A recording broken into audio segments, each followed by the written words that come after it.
Здравствуйте, Петр. Добрый день, Игорь. Что произошло нового с тех пор, как мы с вами виделись в последний раз? Вот прошло буквально несколько недель.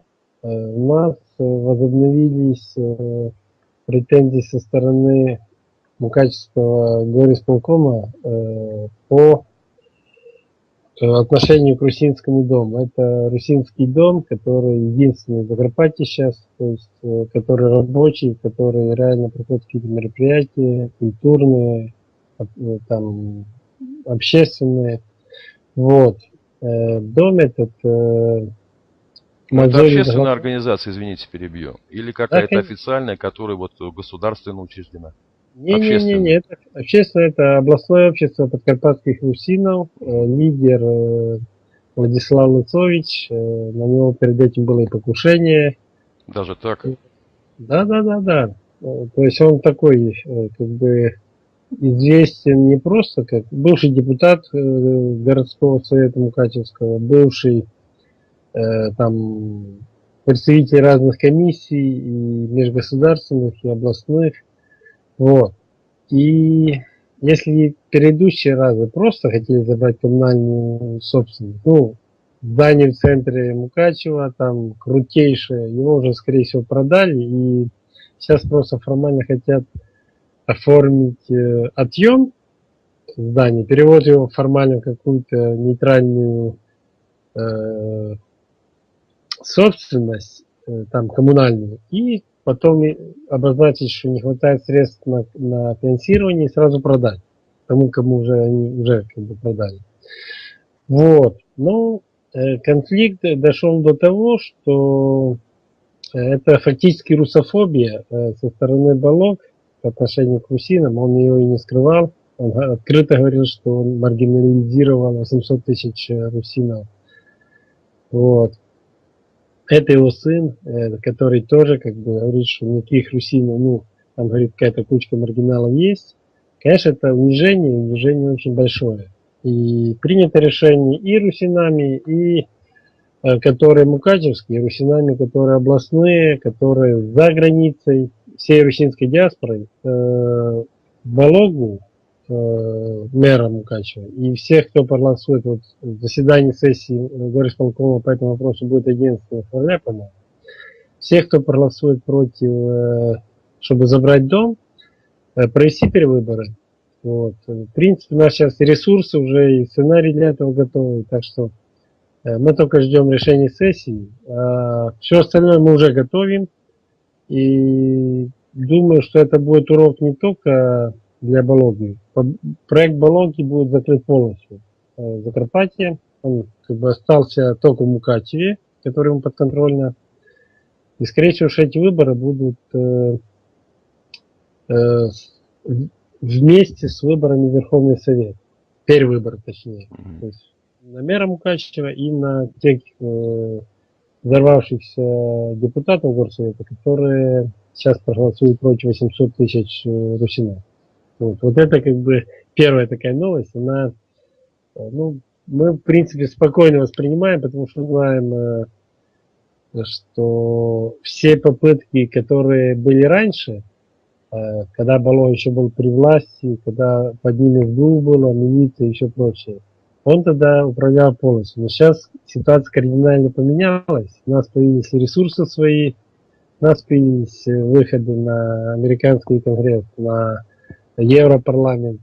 Это то, что фактически ломает крылья и правому сектору. Балогу мы обломаем точно в этом контексте. И закроем проект, потому что обнаглевший. Вот так. Да, действительно. Если кратко. Вот что такое Балто-Черноморская дуга? Балто-Черноморская дуга — это как бы концепт американский, который кто его в жизнь проводит? Бжезинский. Кто проводит? Польша. Это само понятие американское, а проводит Польша. Это от моря до моря. То есть перекрытие доступа России к Европе, так условно говоря. И эта роль возложена, миссия на Польшу. Вот. Ну, примерно так вот. Я, может, там, если уже углубляться, там можно и дольше, и больше, и исторические аспекты, но суть А такая, что там что происходит сейчас? сейчас Польша вот хочет или закрыть, или отобрать вообще же. Какие у нее амбиции в этом плане? э, больше амбиций большие, так тоже и да. Сейчас вот буквально 6 января была встреча между Качинским и премьером Венгрии Орбаном. Вот. Ну, якобы этот аспект только заденут. И там обсуждалось, вот Качинский говорит, что вот хотим забрать часть Закарпатья. А Орбан говорит, ну, в принципе, нужно автономию Закарпатья. Но говорит, а как раз это совпадает с той же территорией, на которую претендуют венгры. Вот они перед этим озвучили. Секундочку, то есть Польша хочет забрать часть территории русинов? Ну, безусловно. Закарпатье, да. Какие интересные ребята. Но И, это не И все так. Венгрия претендует на ту же территорию. Да? Да, И те, и эти уверены, что они это хапнут все-таки, в да. конце концов. И то, что это всерьез, такие сигналы у нас уже поступали перед этим от депутатов Европарламента венгерских, причем неоднократно. Именно вот в таком контексте, но там было непонятно, к чему это, из-за чего это. То есть, да, говорит, вот Польша хочет забрать Закарпатье. И второй момент, на переговорах Нуланд и Суркова, Нуланд прямым текстом сказала, что э, мы хотим отдать часть территории Закарпатья Польше. Вот. То есть все срослось. Вот. Как бы пазл. И когда начали разбираться, что к чему, оказывается, есть такая трасса С-19, трансевропейская, и она уже озвучена, ну не есть, а ее планируют сделать. Она уже озвучена. Это там от Балтийского моря до Черного, вот там Гданска до Румынской Константы.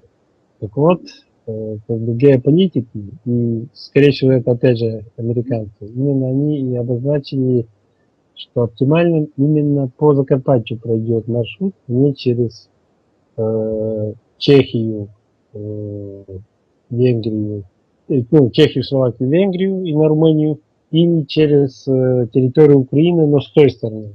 Что оптимально именно через Закарпатье. Вот, и я так думаю, что э, проект есть, но получит ли он в их формате, мы как бы и не против этой трассы, но только трасса по нашей территории. По трассе, чтобы эта территория, если она будет идти, так это должна быть территория Русино на юг от Карпат, а не польская. Польская, но они будут точно. Вот. Тут как бы мы уже это специально говорим, что есть Закарпатский областной референдум 91 года, который еще никто не отменял, и там четко звучит, что специальная самоуправляемая территория как субъект, не входящие ни в какие иные территориально-административные образования. Вот. Так что это просто как бы тот аспект. А есть еще аспект, где слово поляк и бандеровец в Закарпатье воспринимается, ну, если сказать штыки, то это ничего не сказать. Ну, вот если в двух словах, то это примерно вот так описание, что такое Балто-Черноморская дуга в контексте Закарпатья и попытки планирования этой дуги через Закарпатье. Ну, Современно. в такой связке, Петр, вы все еще надеетесь, что там у вас обойдется без крови все? То, что без крови, это однозначно.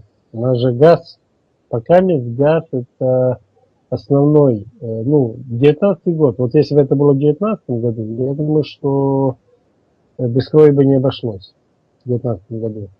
Ну, Там, почему именно в этом году? потому что в 19 году украинская газотранспортная система, ее можно будет выкапывать на металлолом. То есть в качестве реверса да, а с России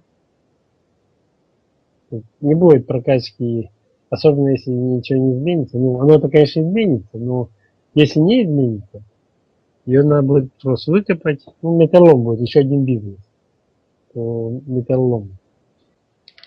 Ну вот, допустим, если организовать А в отношении русинов, вот ваших территорий, такой же процесс, какой организован в отношении территории Донбасса, Минский процесс.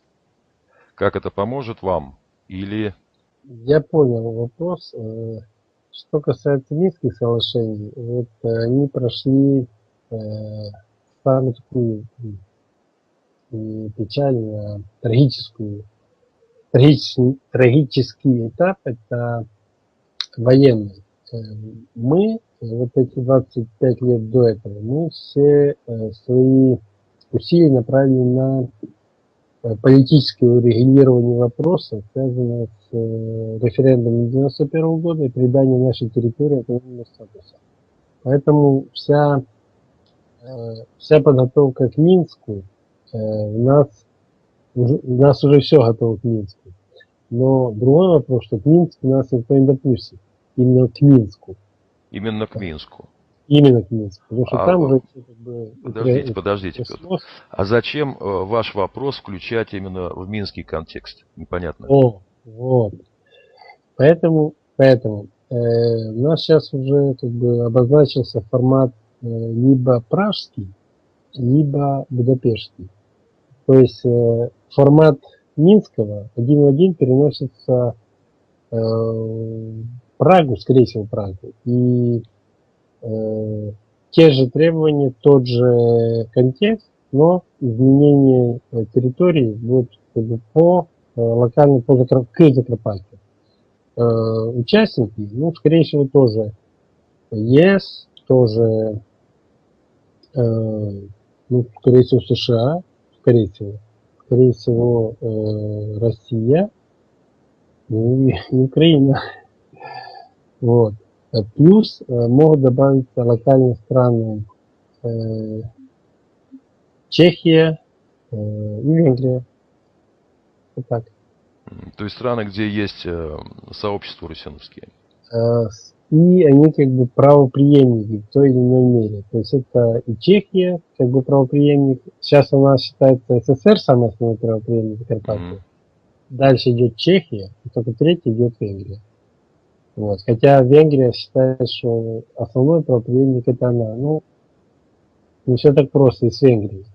Они обломались сейчас вот с этим, с Венгерским округом, облом получился полный. То есть, что там произошло?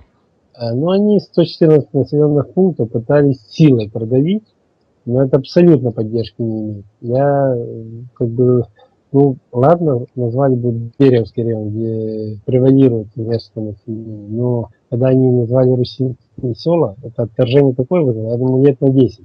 Именно то, что они силой пытались продавить венгерский округ Закарпатье. Ну это вот. Да, это, честно говоря, была глупость с их стороны. Я даже не знаю. Я вот думаю, если бы они венгерские села там собрали и как-то попытались их организовать, там, кстати, я думаю, там вообще это прошло бы на ура просто. И ни у кого бы не возникло никаких отторжений. Абсолютно. Да, а так они обломались, ну, думаю, лет на 10. Ну, нету там стратегов, которые работают деньги. Или Штирлиц там сидел и советовал, как сделать.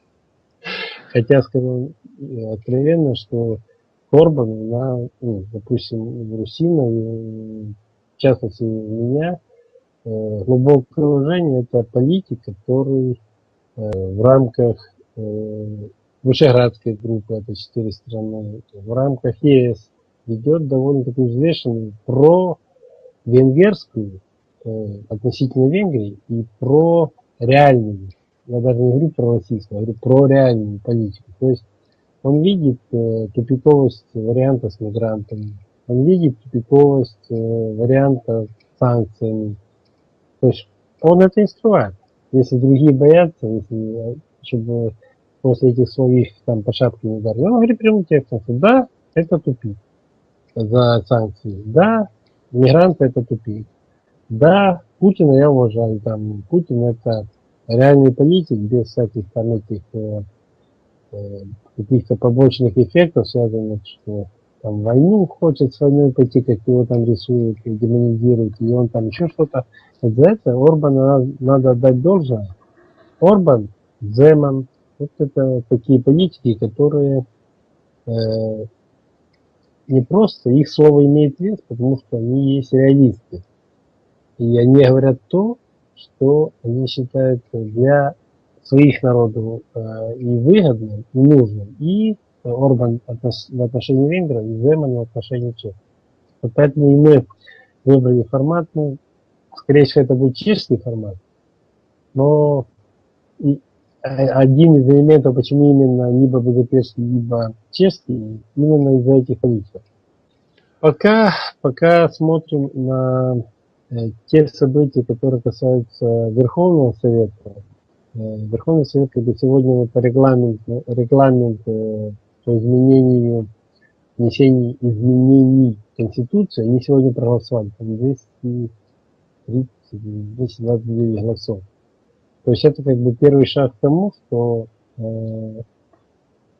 процесс федерализации, он уже необратим, и, видимо, Америка нашла аргументы, чтобы убедить нынешних депутатов, что они, конечно, могут и не голосовать, но... Как вы корректно выражаетесь, Америка нашла аргументы. По-моему, просто приказали. Или так, ну, посоветовали. Или так, или просто, как бы, там, ну, ты пряник, там других вариантов не существует. Так вот, все и большая часть депутатов все-таки проголосовала для конституционных дней. Там же на 300 голосов, я думаю, это будет посложнее, но и это не решат. И эту часть тоже не решат. С изменениями самой Конституции. И именно поэтому мы хотели бы сейчас как бы успеть к тому моменту, это скорее всего будет осенью, скорее всего, чтобы тем особым статусом, которые будут даны Донецку, Луганску, ну, как-то и Закарпатье с автономией. Примерно, тем более у нас все готово полностью. И законодательство, и референдум готово, никто не отменял, не протестовано прокуратурой и так далее. Вот такой вопрос у меня. Он касается не ваших территорий, но который беспокоит меня очень сильно. Угу. Как вы относитесь к Новороссии? Вообще будет ли она? Безусловно, первое, что будет, это Донецк, Луганск, и, скорее всего, что год, максимум полтора, там закроется вопрос, это будет. Второй Херсон. А как вы думаете, это будут те же самые территории или полностью Донецкая и Луганская область? Сейчас ведь там небольшой огрызочек, 30-40%. Ну, в этом огрызочке Донецк и Луганск. Там один Донецк и Луганск все стоит. Конечно, там, скорее всего, что перейдет Мариуполь. Думаю, что в течение года максимум. Ну, короче, в течение 1,5 лет вопрос утрясется. Но Мариуполь будет точно в этом. Ну да, это вообще, честно говоря, ключевой городок-то. Там порт. Мариуполь, ну, за остальные там так. Соу-соу. А вот Мариуполь будет точно. И в течение 2 лет, скорее всего, что закроется вопрос и устаканится относительно остальной Украины. То, что касается Закарпатья, как бы я не отношусь к тем, кто говорит, что я сепаратист. Нет, однозначно мы за Украину. Но названы 4 фактора, которые есть факторами сепаратизма, но это не русинский сепаратизм. Первый фактор. Кабмин передает Закарпатской таможне британцам. Ну, извините. С какой стати самое прибыльное как бы, бюджетообразующее... Что, уже сделаны конкретные шаги? Ну, 3 февраля будет выставлен на тендер вопрос о передаче Закарпатской таможни под внешнее управление британской компании. Британцы любители таможен, каналов, проливов. Да. Вот это первый фактор. Второй фактор, и причем это мы не скрываем, вот 4 фактора эти отметили. Второй фактор это вырубка лесов и паводки. Значит, леса вырубают, все тендеры на продажу кругляка через Киев. Когда паводки, все убытки, там подтапливают дома, дороги, все убытки на Закарпатье, чисто Закарпатье. Вот сейчас 149 миллионов, которые за предыдущий паводок должны были, за предыдущий, не за этот последний, а перед этим, перечислить Киев из бюджета 149 миллионов. Zero. Спокойно все. Вот. Это второй фактор. Третий фактор. Правый сектор. События 11 июля в прошлом году, события 1 января взрыв газопровода под Кустом, раз, 10 января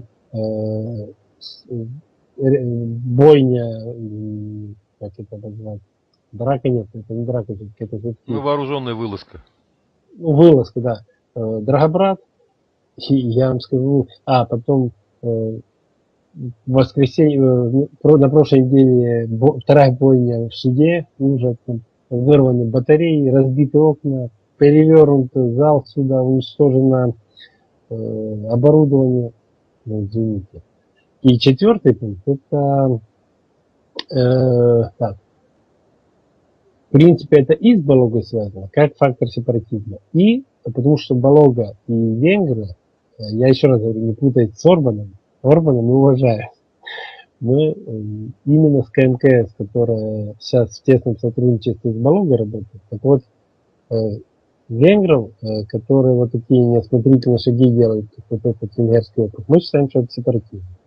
Он ничего хорошего венграм не дал, а негативно, реально негативно настроен против них. Ну, так сложилось. Поэтому вот эти 4 фактора сепаратизма, они не связаны с Россией, повторяю. Мы готовы, чтобы быть тем цементирующим звеном, которое будет притягивать и которое будет удерживать в украинском поле Закарпатье, чтобы это реально была территория украинская. Мы это и делаем, кстати. Что бы там о нас не говорили, что мы сепаратисты, а вот то, что мы будем сотрудничать как регион с Словакией, с Венгрией, с Румынией, ну и сейчас, если Польша захочет строить эту вот трассу 19 с Польшей, ну так это уже Европа, это не континент стран, это континент региона. Поэтому эти 4 фактора, которые я назвал, если их Украина сейчас не устранит, а судя по всему не устранит, не полез, вот сейчас новые скандалы поймали там и новые вырубки, уже сейчас после второго Ну, то есть совсем незаконные какие-то вырубки, да? Абсолютно, там сплошняком идет гектарами, там, ну, на таких склонах, где там вообще сплошная рубка, в принципе запрещена.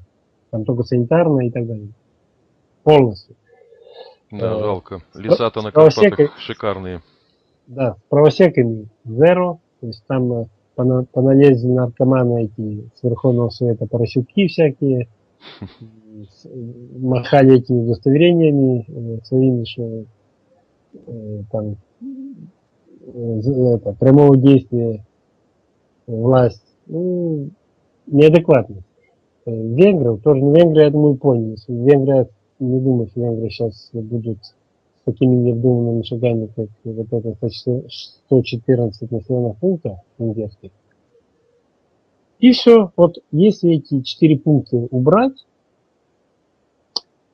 Закарпатье это самый стабильный регион. Ну, таможню вряд ли, таможню отдадут они, это как бы, но если не отдадут, то после реализации референдума, итога референдума, мы все поставим на свои места.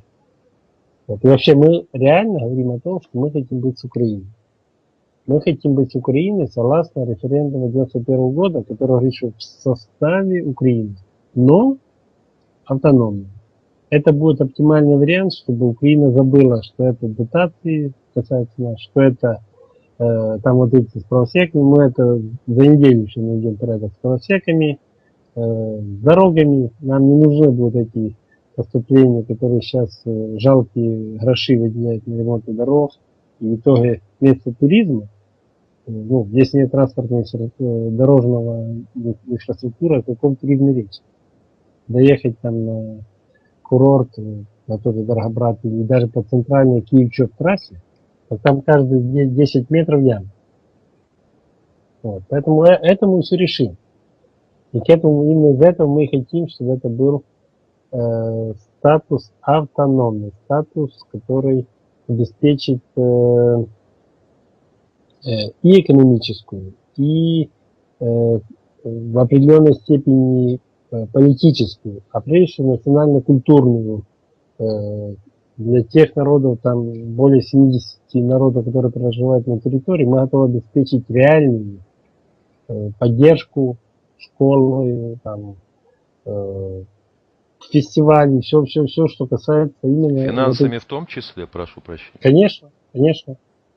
Мы готовы, и я говорю, вот по инфраструктуре у нас есть целый ряд, мы в прошлый раз с вами уже говорили, насчет технологических Да, да, да. разработок. Вот, именно даже то, что не все уничтожили, все, мы готовы по новому транспортному, по новому железнодорожному, по новому автомобильному, уже согласно международных норм. Готовы новую энергоструктуру. Энерго в плане с нуля, фактически автономия, в том числе энергетическая. Ну, есть тут у нас как бы, даже не проект, а бизнес-проект, которые уже живые, реально. Дайте добавить Как? сарказма, Петр. Да. Вы с таким воодушевлением говорите, что мне вот я с трудом начинаю уже верить как-то, что у вас все хорошо получится. Оно получится однозначно. И если за этим стоит, а это как бы уже принято решение, в первую очередь США, дальше Европарламент и ЕС. Ну, ЕС, я бы сказал, локально вот эта Вышеградская группа. Венгрия, Чехия, Словакия. Ну, Польша, конечно, она стоит на другой позиции, но Крис стоят на этой позиции. А они прибегут потом, я думаю, с инвестициями своими. Ну, с инвестициями мы бы очень и не хотели, чтобы туда именно как инвестиции. У нас будут свои инвестиции, русинские. Вот откуда? Вот меня этот вопрос очень занимает. Вы знаете, я задавал вопрос, что такое Новороссия, например, Алексею Маркову. Это добрый из бригады «Призрак». Он ответил: Новороссия у всех своя, там и так далее, и тому подобное. И я почему-то не решился ему дальше задать вопрос, а вот кто финансирует? Откуда денежки у вас? А это ведь главный вопрос.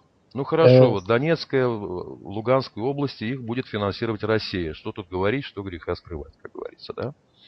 Но вот вас кто будет финансировать? Откуда у вас финансы? Это все оттуда? Из-за океана? Сейчас отвечу.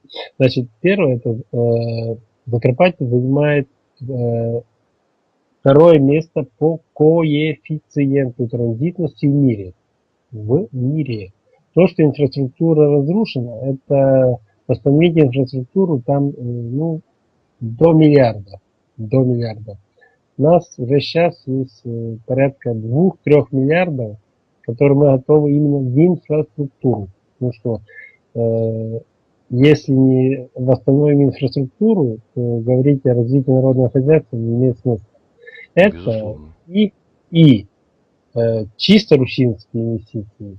Есть 3 миллиардера, ну, мультимиллиардера, что мы их назовем, русинского происхождения. И, в принципе, они готовы вложить, да?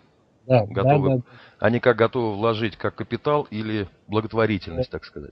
Не, как капитал, Угу. Вот. Плюс есть один венгерский, ну, условно назовем его вот так, венгерско-украинский миллиардер. Вот. Он инвестиции чисто как бизнес, но говорит под реальные проекты. Но он не русин. Не русин. Но территория Закарпатья для него, ну, все-таки я вам говорю, второе место по коэффициенту транзитности. Все, кто это понимает, это транспортный хаб, по шелковый путь между Евразией и Европой. Мукачево это транспортный хаб. То есть там сходятся авиа, ЖД, там сходятся автомобильные. И это в одной точке от Мукачева до Чопа это контейнерные, переход этих широкой колеи на узкую этих платформ, перегрузка, потом там элеваторы, грузы жидкие, сыпучие и так далее. Это все именно вот в этой точке. Плюс контрабанда. Нет, контрабанда это святое. Это святое. Контрабанда, к сожалению, вот когда все говорят, что кризис на Украине, я вам скажу, что у контрабандистов кризиса нет, да? раз, и нету такого серьезного кризиса, ну, серьезного с точки зрения выживаемости у всего Закарпатья. Почему? Потому что в Закарпатье 400 тысяч, 450 даже тысяч зарубичан, это люди, трудовые мигранты, которые за границей. Это основа, которая держит и коммунальное хозяйство, и там вообще. А вторая часть, она очень маленькая, но практически по суммам выходит на те же цифры, что и зарубичане. Это порядка миллиарда. Это контрабанда. Так вот, именно эти две части, несмотря ни на какое государство, то есть то, что Закарпатье провинция по отношению к Киеву, но это Киев думает, что мы провинция. А по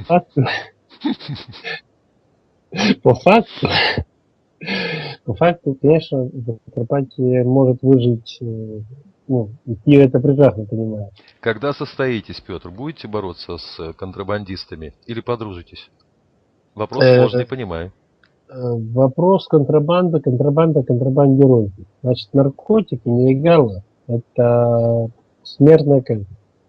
Наркотики и нелегалы. Это однозначно. Даже не обсуждается. А что Секундочку, касается... смертная казнь. А поддержит ли вас в этом Европа? Ну, это проблема Европы. Это проблема Европы. То, что касается наркотиков и нелегалов, это будет жестко во всех аспектах. А вот что касается сигарет, не знаю, вот за сигареты я не то, что я не буду сейчас говорить, что это какой-то категоричный такой нет, но Ну, так, просто по попке постучать и все. ну да, потому что для нас это прибыль по-любому, а вот как будет реагировать ЕС, это другой вопрос. Понятно. Вот Угу. так что поживем увидим. Пока просто идем по пути реализации итогов Закарпатского областного референдума. Это первый этап в любом случае. Вот. И тут технологические и другие моменты мы их рассматриваем сейчас как переходные. То есть до этого руки еще не дошли. Есть образ будущего Закарпатья. Там четко мы прописали, с чего начнем, следующий этап, следующий, и как бы... А у вас где-то есть этот документ в сети, например, Есть, где можно конечно, так ознакомиться? называется. Образ будущего Закарпатья. Так называется. Вы мне ссылочку потом скиньте в скайп. Конечно, Я обязательно. публикну снизу.